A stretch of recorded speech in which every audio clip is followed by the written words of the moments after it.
We're at Evergreen Cemetery, East Los Angeles, California.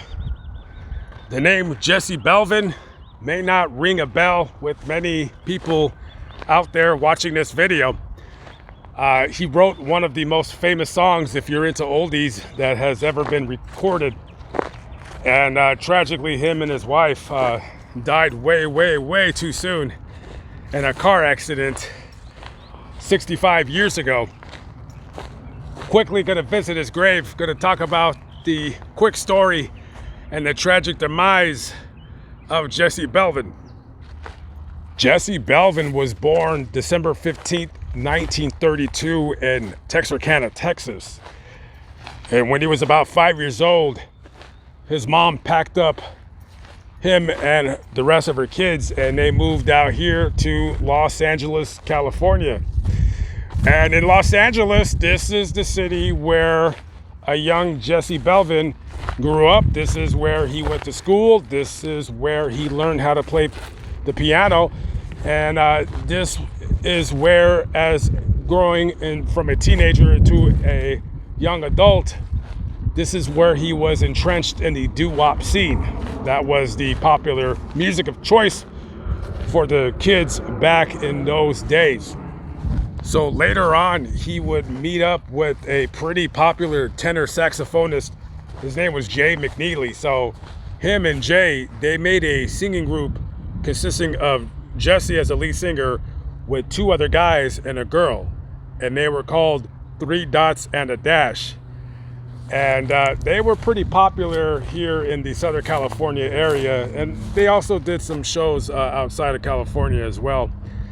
He also sang for a group called the Sheiks, and other than him being a very good singer, he was also a very good songwriter. He wrote a couple songs for various singers and bands, including So Fine by the Fiestas. Now, of course, what most of you guys that have heard of Jesse Belvin, you probably know him for writing Earth Angel, that was sung by the Penguins. And Earth Angel it's kind of looked upon as that's the prototype of what a doo-wop song is. When Earth Angel came out, people were basically copying that song as this is what doo-wop sounds like. It sounds just like Earth Angel. Now, he wrote that song. I mean, we really never know the truth on these stories in terms of when a song was written. He could have started writing that song when he was 12. I mean, who knows? And there's a little backstory on who the song was about. Supposedly it was about a girl that he liked. She was white, and I don't know if he ever told her that he liked her. White and black mixing wasn't really looked upon very well, favorably back in those days. And so he got some really bad news as he's trying to get his name going in the entertainment industry. He gets this letter in the mail that he's being drafted into the United States Army. And so it's either you become a draft dodger or you show up or whatever. So he shows up, and for the next 2 years he's in the military. He's serving his time out in West Germany. All I can say for that is, at least he just missed the Korean War.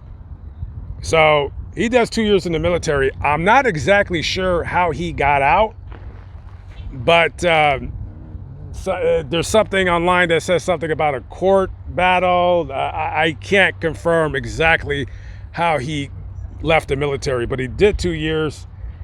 He got out, and it is said while he was in the military that this is where he wrote the song Earth Angel.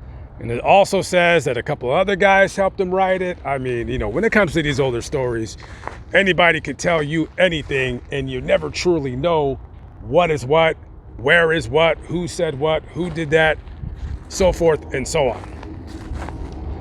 So later on, he gets out of the military and he would come back to Los Angeles. He later would get married to his wife slash manager slash helper of writing those songs, Joanne. Now, here's where the interesting part of this story takes place. So So in 1958, RCA, they're looking for a black singer that they could sign and they could market to white people. See, the music industry at that time was very, very strange. So you're going to have a lot of people, a large segment of the population, not the majority, but a large part anyways, who weren't going to really want to buy music that was sung by a black person. As ridiculous and as stupid as that sounds, that's just what it was. And they wanted somebody like a Nat Cole. Nat Cole was, I think a lot of people are not going to like what I'm about to say, but I always say things that a lot of people don't like that I say. But Nat Cole was a black singer that was geared towards more white people. I mean, Nat Cole isn't a singer, a black singer that a lot of black people are like, oh, I love Nat Cole. That's more of like a white crowd singer. So, and he was a very, very, very popular singer, as was his daughter. So RCA, they're looking at this dude Jesse and they're like, okay, we can market him like Nat Cole. First of all, he's a better singer than that. And, you know, we think he's going to be the next big thing, and he would have been. And he most certainly would have been. In 1959, RCA Records releases Jesse's debut album, Mr. Easy. And he would immediately score a top 40 hit with the song Guess Who. So now things are looking up for Jesse. He signed to a major label.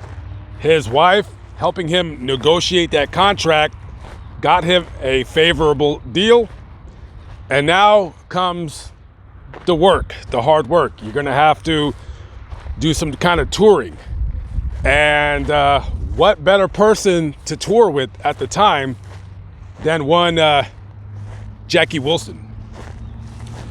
So they would go on a nationwide tour, more so in the Midwest and the South than anything. So we go to February 5th, 1960. We're in Little Rock, Arkansas. And so this is when the story of his death gets a little bit dicey, as I like to say. So that night, Little Rock is making history. And that history is that they are conducting the first integrated concert ever, meaning black and white people can go to the same venue. Okay, it's about time. Arkansas, keep up. And of course, you have some racist, douchebag, inbred idiots. They also buy tickets. And they buy tickets because they're planning on disrupting this concert. And probably deep down inside, they're probably fans, but they just don't want to admit it because they're just racist morons. So during the concert, people would yell racist, disparaging remarks. The security would kick them out. And they would harass concert goers on the outside when they were coming in. And so Jesse, he gets up, he does his set to a ovation. Everybody's just clapping. Everyone's having a good time. He gets off the stage, and of course the concert headlined by Jackie Wilson. So he does his thing. And after the concert's over, their next stop is in the Dallas-Fort Worth area. So Jesse, he grabs his wife Joanne, and they got a driver. His name is Charles Ford. So Charles Ford is driving. Jesse, his wife Joanne, and another man, Kirk Davis. I believe he was a singer. He might have been one of like the opening acts to get the people going. So they start driving down, I want to say it's Highway 67. They're on their way to the Metroplex, and they're passing through Hope, Arkansas.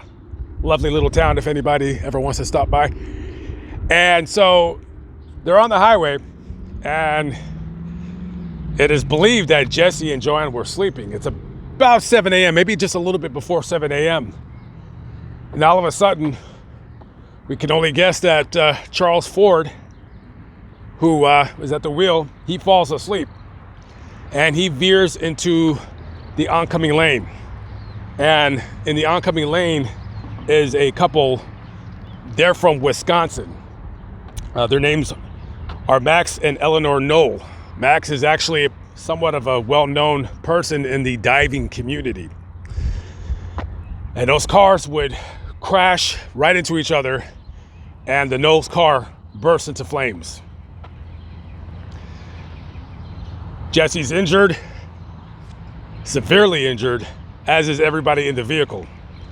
By the time paramedics arrive to the scene, they transport the injured to a hospital in Texarkana.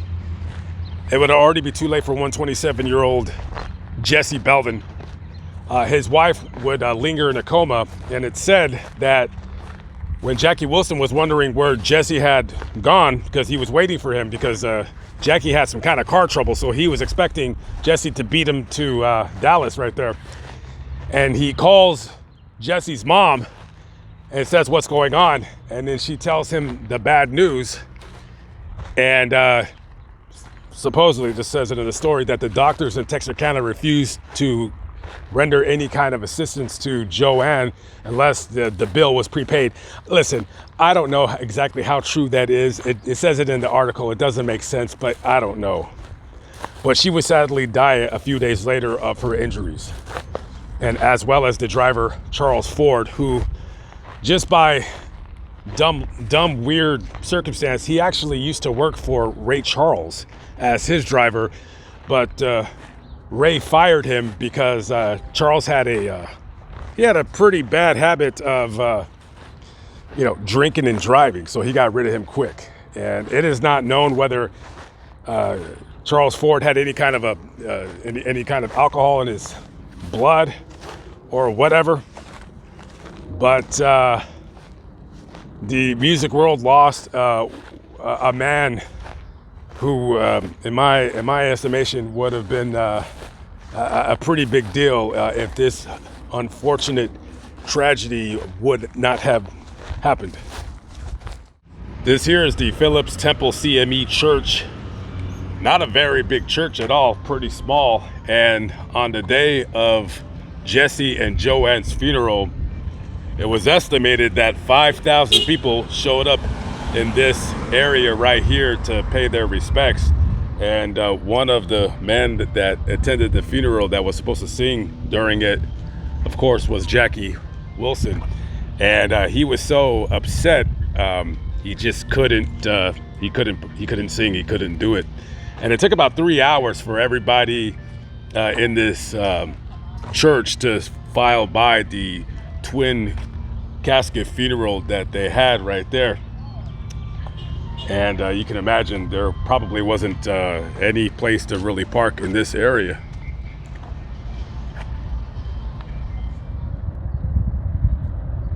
And this is the final resting place of Jesse and Joanne Belvin.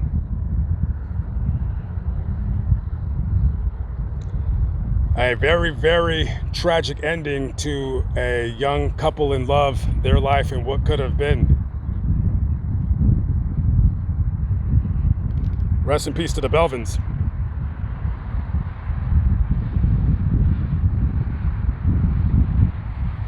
Okay, guys, I'm out of here. Cemeteries close pretty early here in Los Angeles, and this one closes really early. And as the lawnmower guy tells me, it's time to go. So I'm going. So I'm going to San Bernardino. I'll see you on that video. Peace out.